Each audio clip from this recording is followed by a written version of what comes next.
When I was a kid, I used to think that pork chops and karate chops were the same thing. I thought they were both pork chops. And because my grandmother thought it was cute, and because they were my favorite, she let me keep doing it. Not really a big deal. One day, before I realized fat kids are not designed to climb trees, I fell out of a tree and bruised the right side of my body. I didn't want to tell my grandmother about it because I was scared I'd get in trouble for playing somewhere I shouldn't have been. A few days later, the gym teacher noticed the bruise and I got sent to the principal's office. From there, I was sent to another small room with a really nice lady who asked me all kinds of questions about my life at home. I saw no reason to lie. As far as I was concerned, life was pretty good. I told her whenever I'm sad, my grandmother gives me karate chops. This led to a full-scale investigation, and I was removed from the house for 3 days until they finally decided to ask how I got the bruises. News of this silly little story quickly spread through the school, and I earned my first nickname, Pork Chop. To this day, I hate pork chops. I'm not the only kid who grew up this way, surrounded by people who used to say that rhyme about sticks and stones. As if broken bones hurt more than the names we got called, and we got called them all.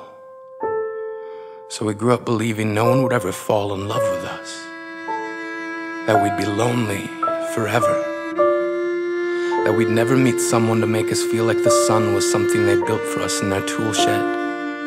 So broken heartstrings bled the blues as we tried to empty ourselves so we would feel nothing. Don't tell me that hurts less than a broken bone. That an ingrown life is something surgeons can cut away, that there's no way for it to metastasize, it does. She was 8 years old. Our first day of grade 3 when she got called ugly. We both got moved to the back of class so we would stop getting bombarded by spitballs. But the school halls were a battleground where we found ourselves outnumbered day after wretched day. We used to stay inside for recess because outside was worse. Outside we'd have to rehearse running away or learn to stay still like statues, giving no clues that we were there in grade 5. They taped a sign to the front of her desk that read, "Beware of dog."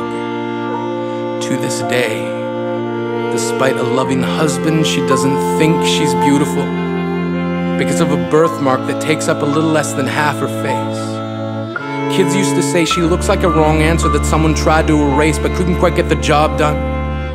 And they'll never understand that she's raising 2 kids whose definition of beauty begins with the word mom. Because they see her heart before they see her skin. Because she's only ever always been amazing. He was a broken branch grafted onto a different family tree.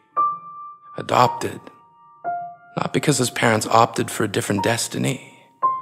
He was 3 when it became a mixed drink of 1 part left alone and 2 parts tragedy. Started therapy in 8th grade. Had a personality made up of tests and pills.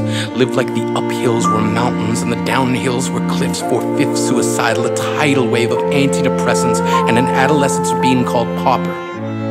1 part because of the pills, 99 parts because of the cruelty. He tried to kill himself in grade 10 when a kid who could still go home to mom and dad had the audacity to tell him, "Get over it." As if depression is something that can be remedied by any of the contents found in a first aid kit. To this day, he is a stick of TNT lit from both ends. Could describe to you in detail the way the sky bends in the moments before it's about to fall. And despite an army of friends who all call him an inspiration, he remains a conversation piece between people who can't understand. Sometimes being drug-free has less to do with addiction and more to do with sanity. We weren't the only kids who grew up this way. To this day, kids are still being called names. The classics were "Hey stupid," "Hey spaz." Seems like every school has an arsenal of names getting updated every year. And if a kid breaks in a school and no one around chooses to hear, do they make a sound? Or they're just background noise from a soundtrack stuck on repeat when people say things like kids can be cruel? Every school was a big top circus tent, And the pecking order went from acrobats to lion tamers, from clowns to carnies. All of these miles ahead of who we were freaks. Lobster claw boys and bearded ladies, oddities juggling depression and loneliness, playing solitaire, spin the bottle, trying to kiss the wounded parts of ourselves and heal. But at night, while the others slept, we kept walking the tightrope. It was practice, and yes, some of us fell. But I want to tell them that all of this is just debris left over when we finally decide to smash all the things we thought we used to be. And if you can't see anything beautiful about yourself, get a better mirror. Look a little closer. Stare a little longer. Because there's something inside you that made you keep trying despite everyone who told you to quit. You built a cast around your broken heart and signed it yourself. You signed it. They were wrong. Because maybe you didn't belong to a group or a clique. Maybe they decided to pick you last for basketball or everything. Maybe you used to bring bruises and broken teeth to show and tell but never told. Because how can you hold your ground if everyone around you wants to bury you beneath it? You have to believe that they were wrong. They have to be wrong. Why else would we still be here? We grew up learning to cheer on the underdog because we see ourselves in them. We stem from a root planted in the belief that we are not what we were called. We are not abandoned cars stalled out and sitting empty on some highway. And if in some way we are, don't worry. We only got out to walk and get gas. We are graduating members from the class of We Made It. Not the faded echoes of voices crying out names will never hurt me. Of course, they did.